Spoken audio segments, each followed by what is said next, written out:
Frankly, I highly appreciate what you are doing because it's very important, not just only for me, but for people who is living around, and just only to keep our memory alive. We lost too many lives during the Second World War. I mean, the United States and the Soviet Union. Yeah, sorry no doubt about it. Well, let's talk about that. What about the Elbe? What about Elbe Day is so important to you and this historic meeting between these forces? Does it mean that we have started already or not, or it's just only introduction? How I understand. Yeah, we're started right now. We're started right now. Yes, sir. Yes. You said that for us it's very important because during those days we confirmed the importance of joint efforts to tackle disaster. I'm talking about Nazi fascism regime and fascist forces who occupied the whole Europe. And the Soviet Union, the United States, United Kingdom did a lot of to help those people who lived those days to liberate them and to defeat fascism. So that's why you see that there is a question. Why should we remember that day? Because it's our history. We lost too many people. By the way, you said that the Soviet Union lost 27 million people. 27.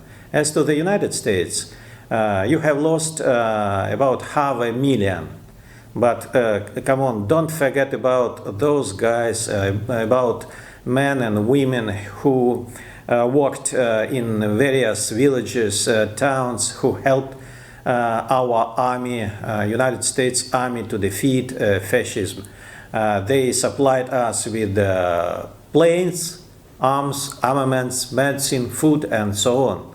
So it was very, very important. And maybe you know that there was a program between the Soviet Union and the United States, so-called Lend-Lease. And we got a lot of arms and ammunition from the United States during those days. So the second answer to a question, why should we remember that day? We don't want to repeat it again. And we would like to remember those days when later two permanent members of Security Council, the great possessor of nuclear weapons, they have a special responsibility for international peace. And I'm sure that during this time we have the same very important challenges to our security, to the security of the United States and the Russian Federation. And if I can say so, that we are doomed for cooperation. We are doomed. I'm sure that such days that we face now will be behind us, and it's a lot of that we can do together. Yeah, when you see those pictures of the Americans and the Russians embracing and holding hands, does it make you feel something special inside, and does it make you wish that that relationship was that way still? You see that if you look at the screen, you will see a picture behind me. And this picture shows how Soviet, you said that Soviet and American soldiers met together on the damaged bridge over Elbe River. You see that there is an example how our countries can put aside all differences. They can build trust and cooperate together.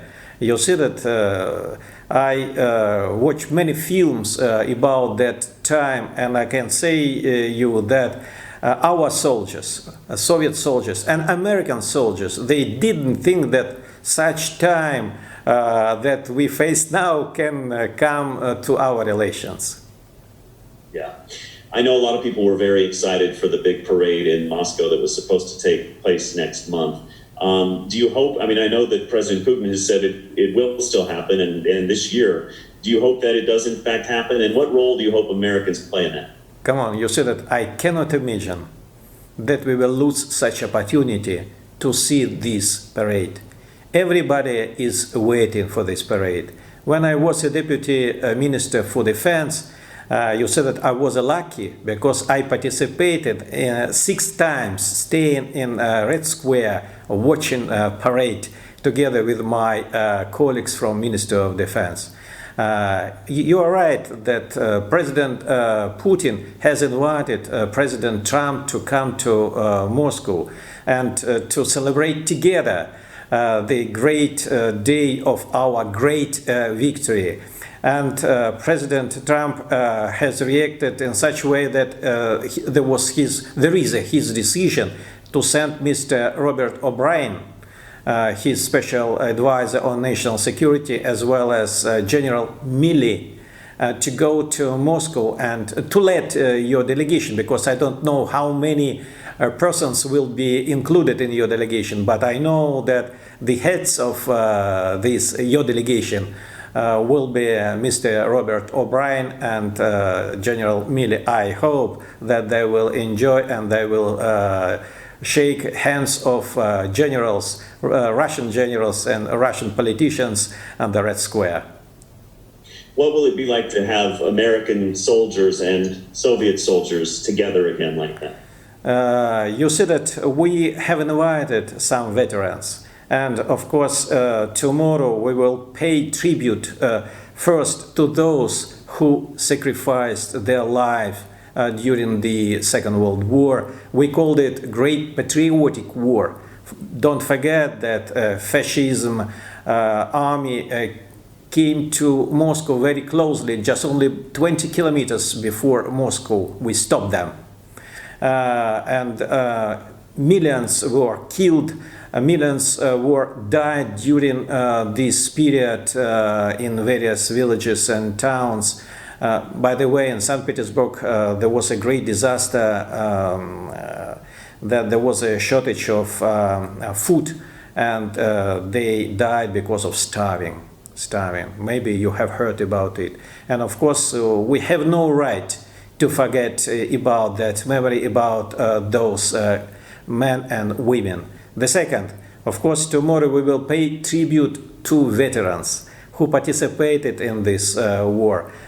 We understand that they are very old, but we send a few invitations to them to come to Moscow. I understand how it is difficult to travel, but I'm sure that time will come, and when we organize this parade, some of them will come to Moscow and they will enjoy with us this spirit of friendship, of cooperation, of so-called brother in arms.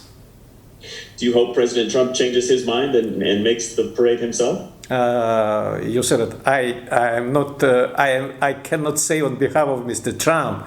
It seems to me that he is too busy now, taking into account current situation in the United States. I'm talking about coronavirus.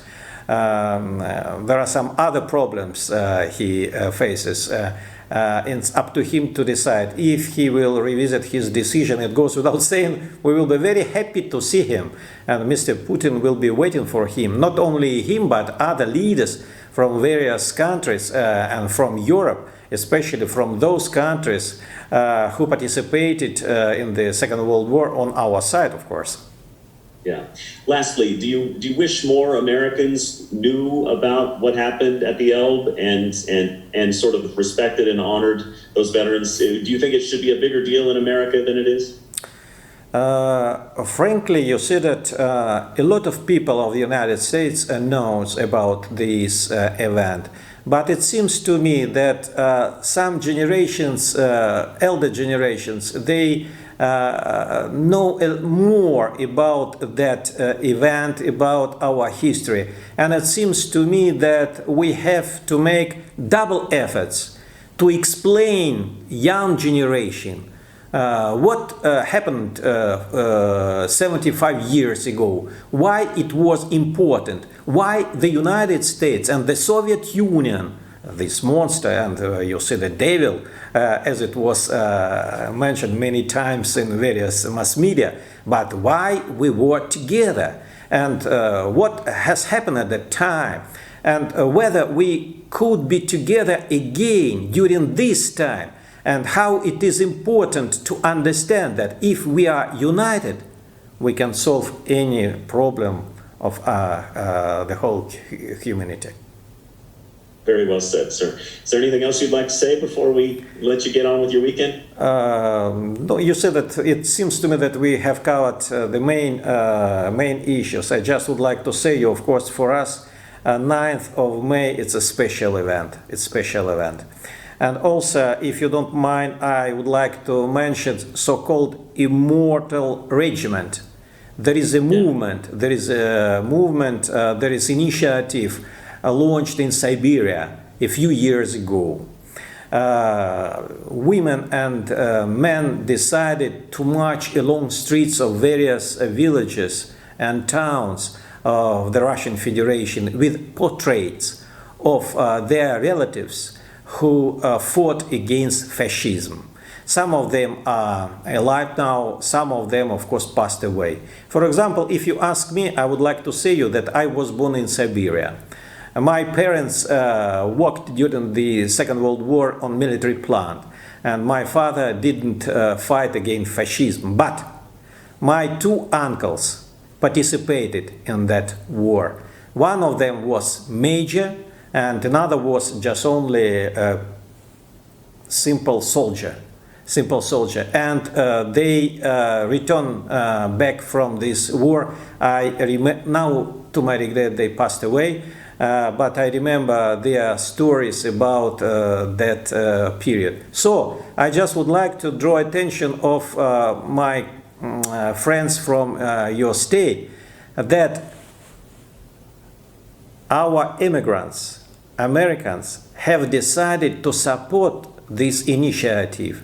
And during the last years, in 25 towns, there were organized marches of Russians and Americans with portraits of their relatives who fought against fascism. And it's also very interesting moment. It seems to me that war is too far from this year. But every year I see more and more people who participated in these marches. As to me, I participated in this march in Washington. 2 years ago, as far as I arrived in the United States, you said that I tried to be very cautious, not to interfere into your relations, and more not to be blamed by anybody that I interfere. So I joined this march as just only a simple Russian guy who respect those who participated in the Second World War, and as I mentioned you, the Great Patriotic War.